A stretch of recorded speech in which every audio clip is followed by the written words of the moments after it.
ગીર સોમનાથના ઉંબા ગામે ઓમનાથ મહાદેવનું પૌરાણિક મંદિર આવેલું છે। આ મંદિર ભક્તિ અને પ્રકૃતિના અદ્ભુત સંગમ સમાન છે। ચોમાસાની ઋતુમાં અહીં દેવકા નદીમાં આવેલા કુંડમાં સ્નાન કરવા માટે લોકો ઉમટી પડે છે અને સ્નાન કર્યા બાદ મહાદેવજીના દર્શન કરીને ધન્યતાનો અહેસાસ કરે છે। અહીં દર્શને આવતા યાત્રીઓ માટે આ સ્થળ આકર્ષણનું કેન્દ્ર છે। આજે દેવ દર્શનમાં ઓમનાથ મહાદેવના દર્શન કરીશું અને ધન્ય થઈશું।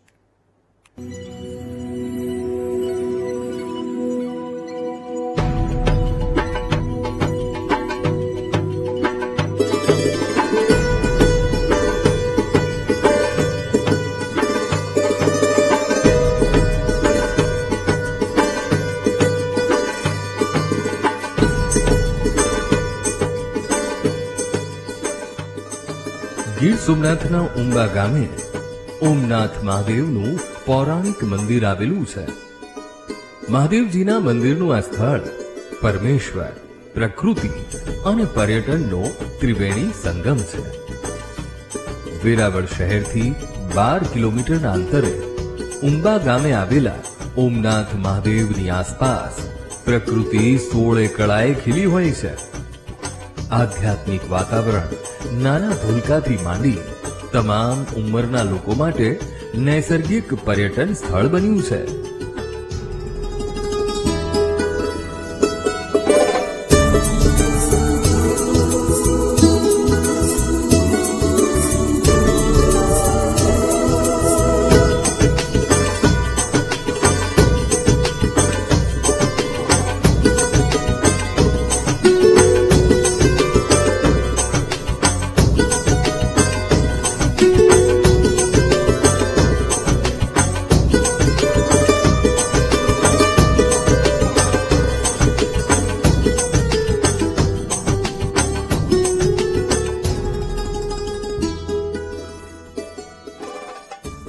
અમે અહીંયા ઉંબા ગામમાં ઓમનાથ મહાદેવનું મંદિર છે।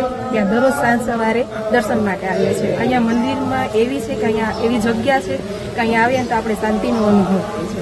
અને આ મંદિર છે બહુ વર્ષો જૂનું પણ આવે છે। અહીંયા ઘણા વર્ષોથી બધા ભક્તો આવે છે અને શાંતિનો અનુભવ થાય। અહીંયા આવીને કોઈ પણ લોકો આવે છે એની મનોકામના પૂર્ણ થાય છે એવી શ્રદ્ધા આપણે હોવી જોઈએ। અમે ઉમરેઠીથી પગપાળા કાળીમાના મંદિરે આદરી જઈ રહ્યા હતા। ત્યાંથી અમે અહીંયા ઓમનેશ્વર મહાદેવના દર્શન કરવા માટે થોડી વાર રોકાયા અને પરમ શાંતિનો અનુભવ થાય છે। અને અહીંયા ઘણા લોકો પણ આવ્યા છે અને આ ઘણા ટાઈમથી મંદિર બહુ ખૂબ જ જૂનું છે અને બધા લોકો અહીંયા આરતી ટાઈમ ટુ ટાઈમ આરતીમાં જોડાય છે અને તેમાં દર્શન કરે છે। મંદિરની આસપાસનું વાતાવરણ અત્યંત શાંતિપૂર્ણ અને મનમોહક છે।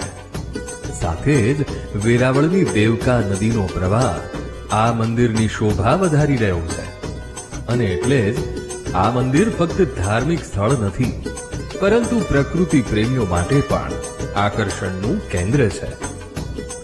ચોમાસાની ઋતુમાં અહીં દેવકા નદીમાં આવેલા કુંડમાં સ્નાન કરવા માટે લોકો ઉમટી પડે છે અને સ્નાન કર્યા બાદ મહાદેવજીના દર્શન કરી ધન્યતાનો અહેસાસ કરે છે।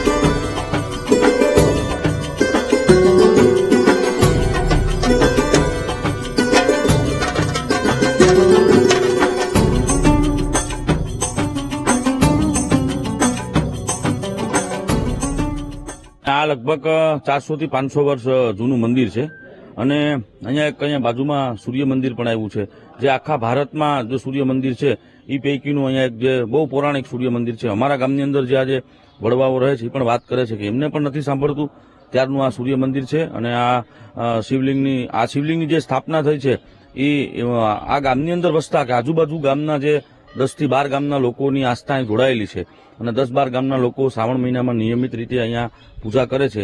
એમની અંદર જે પણ જે મોટા ઉંમરના લોકો છે એમને પૂછીએ કે ભાઈ આ શિવલિંગની સ્થાપના કોણે કરી, પણ કોઈને ખ્યાલ નથી કે કેટલા વર્ષ પહેલા આ શિવલિંગની સ્થાપના થઈ. અને લોકોની એવી માન્યતા છે કે આ શિવલિંગ જે છે એની સ્થાપના કોઈએ નથી કરી, પણ એ ઓટોમેટિક પ્રગટ થયું છે, એવી એક અહીંયા લોકવાયકાઓ છે. ઓમનાથ મહાદેવની આ જગ્યા ખૂબ જ પૌરાણિક છે.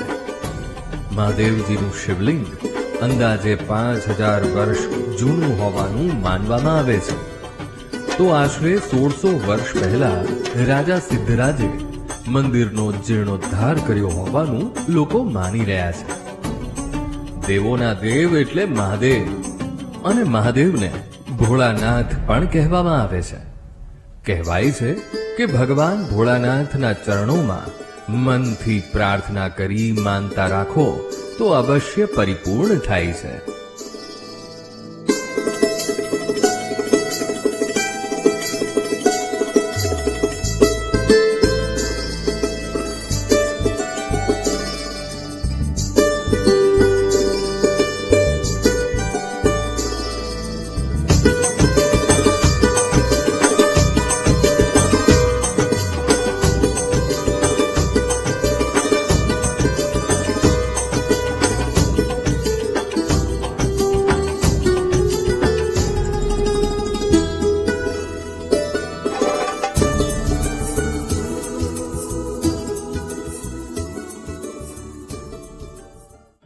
અમારા ઓમનાથ ઉંબા ગામ છે એનું ઉમા ગામ હતું પેલા, ઉમા.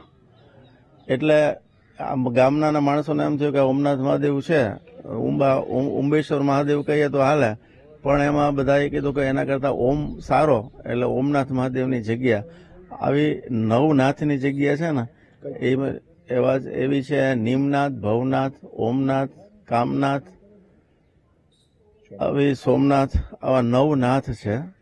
આ નવનાથની જગ્યા જે રાજા સિદ્ધરાજે સિદ્ધ કરેલી છે ને એ જગ્યા ખૂબ જ પ્રાચીન અને ખૂબ જ પૌરાણિક જગ્યા છે. ઓમનાથ મહાદેવના દર્શને આવતા અનેક લોકો મહાદેવ પાસે પુત્ર પ્રાપ્તિ, બીમારી, ઘરમાં સુખ શાંતિ માટે માનતાઓ રાખે છે, અને મહાદેવજીના આશીર્વાદથી તે પરિપૂર્ણ પણ થાય છે. આશરે 1300 વર્ષ પહેલા પ્રભાસ ક્ષેત્રમાં આવેલા સૌથી સમૃદ્ધ સૂર્ય મંદિરમાંનું એક સૂર્ય મંદિર પણ આ મંદિર પરિસરમાં આવેલું છે. હાલખંડેર અવસ્થામાં દ્રશ્યમાન થતું આ સૂર્ય મંદિર ભારતના પુરાતત્વ ખાતાએ રક્ષિત જાહેર કરેલું છે.